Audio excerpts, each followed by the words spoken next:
não faz sentido para vocês? Isto não é lógico? Se Deus deu a Nabucodonosor o sonho que se refere aos últimos dias, a interpretação que Daniel deu a Nabucodonosor seria a que Deus deu a Daniel.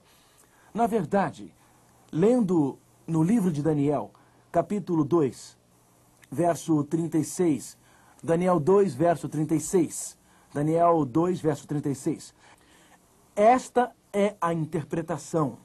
E qual é a próxima palavra? Qual é? Esta mesmo, eu ouvi alguém dizer. Nós. Esta é a interpretação do verso 36. Este é o sonho e também a sua interpretação. Diremos ao rei. Quem é nós? Deus e Daniel. Então isto não é apenas uma interpretação humana. Com certeza não é uma interpretação do Mark Feeling, mas esta é uma interpretação que Deus deu a Daniel, que deu ao rei e que escreveu neste livro. Notem, tu, ó rei, rei de reis, a quem o Deus do céu conferiu o reino, o poder e a força e a glória. Daniel e Deus estão explicando o sonho, a cujas mãos foram entregues os filhos dos homens, onde quer que eles habitem, os animais do campo e as aves dos céus, para que dominassem sobre todos eles. Tu és a cabeça de ouro. Então Daniel olha para Nabucodonosor e diz para Nabucodonosor, você, ó rei, é esta cabeça de ouro. Quem então representa a cabeça de ouro? Nabucodonosor ou o reino de Nabucodonosor? Devemos interpretar isto particularmente?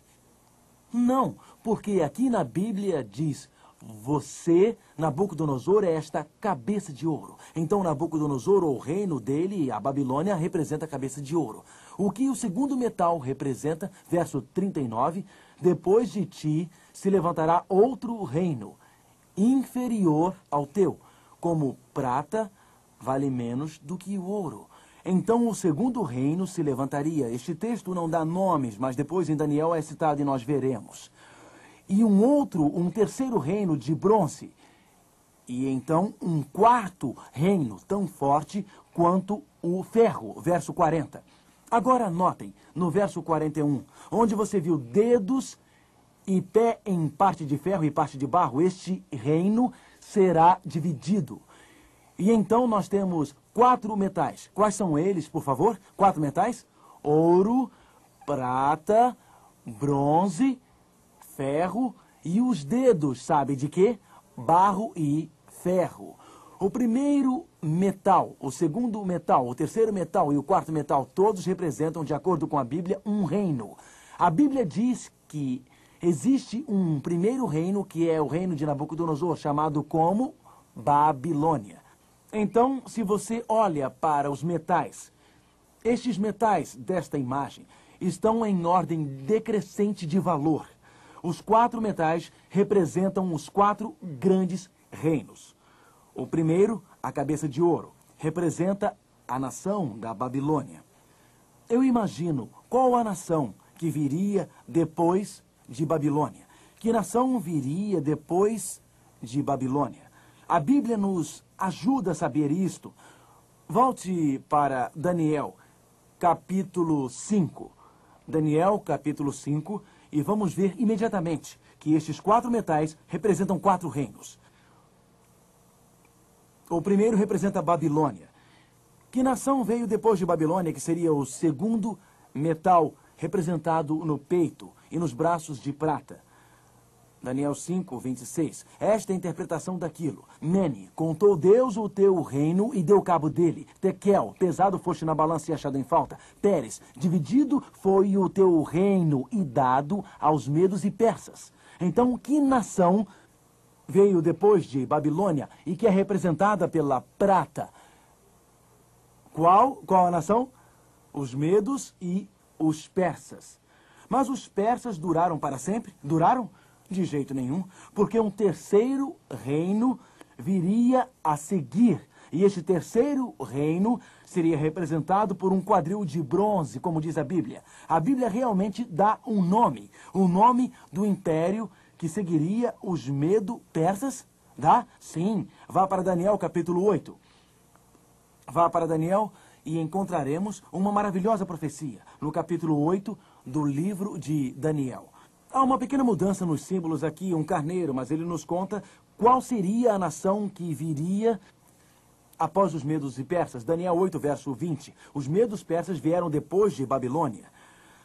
Daniel 8, verso 20. Aquele carneiro que viste com 2 chifres são os reis da Média e da Pérsia. E que nação substituiu os medos persas? Verso 21. Mas o bode peludo é o rei de onde? Da Grécia. O reino da Grécia. Então, o Império Grego seguiu o medo persa. Recordando, a cabeça de ouro representa ouro. Representa o quê? Babilônia. Você leu isto na Bíblia, sobre a cabeça de ouro. A prata representa a próxima nação, depois de Babilônia, que era os medo-persas. E os quadris de bronze representavam a nação que seguiria os medo-persas. Que nação era? Qual? Grécia. A história seguiu esta profecia como um projeto? Sim, na verdade, como vamos ver agora, seguiu maravilhosamente. Então a Bíblia diz, e haveria pernas de ferro no 4º reino. Vamos voltar a Daniel capítulo 2. A história vem seguindo estas profecias como um projeto. Daniel no 2º capítulo. Vejam em Daniel 2, verso 40. O 4º reino será forte como o ferro. 1º reino, Babilônia. 2º reino, Medo-Pérsia. 3º reino, Grécia. E o 4º reino será forte como o ferro, pois o ferro a tudo quebra e esmiuça, como o ferro quebra todas as coisas. Assim ele fará em pedaços e esmiuçará. Quanto ao que viste dos pés e dos dedos em parte de barro, de oleiro e em parte de ferro, será isso um reino dividido. Que nação seguiu a Grécia? Que nação era? Roma, a nação de Roma. E Roma foi dividida em 10 dedos. Agora vamos ver a incrível precisão desta profecia. Babilônia, representada pela cabeça de ouro, mandou no mundo de 605 a 539 a.C. O ouro era um símbolo muito adequado para Babilônia. Babilônia era uma enorme nação no mundo. A riqueza de Babilônia era sem precedentes. Na verdade, o deus da Babilônia, Bel-Marduk, sentado num trono de ouro, ao lado de uma mesa de ouro, próximo de um castiçal de ouro, e um templo todo de ouro. Ouro é o símbolo ideal para a Babilônia. De fato, o profeta Jeremias, no capítulo 51 de seu livro, diz: Velha Babilônia, o império de ouro. Então os profetas da Bíblia descobriram que Babilônia era a cabeça de ouro. Babilônia governou o mundo entre 605 e 539 a.C. Mas então outro império foi o seguinte: a prata, o 2º império, Medo-Pérsia. E os medos e os persas venceram os babilônicos em 539 a.C. Agora, a Babilônia era um império tão grande, tão fantástico, que tinha muros com cerca de 30 metros de altura. Os muros da Babilônia eram tão largos que 2 carruagens poderiam trafegar sobre eles lado a lado. Um rio passava por dentro da Babilônia, provendo um constante suprimento de água. Naquele tempo, se uma nação quisesse atacar outra, muitas vezes os inimigos sitiavam aquela nação e impediam que a comida entrasse na cidade. Babilônia é descrita por renomados historiadores como tendo um suprimento de comida para 20 anos. E quando os medo-persas a sitiaram, os guardas babilônicos em cima dos muros jogavam comida e diziam: Ei, amigos, vocês estão com fome? Aqui está um sanduíche para o lanche, um especial babilônico, aqui vai!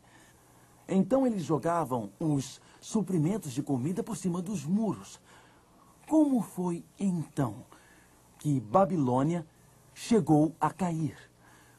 Como foi que este império entrou em colapso? Mantenha o seu dedo em Daniel 2. E vamos para trás no livro de Isaías, uma das mais maravilhosas, uma das mais incríveis profecias. Deus não somente deu o nome da nação que viria após a Babilônia, Medo-Pérsia, como também deu o nome do príncipe persa, que venceria Babilônia há mais de 150 anos antes dele nascer. Veja, foi em 539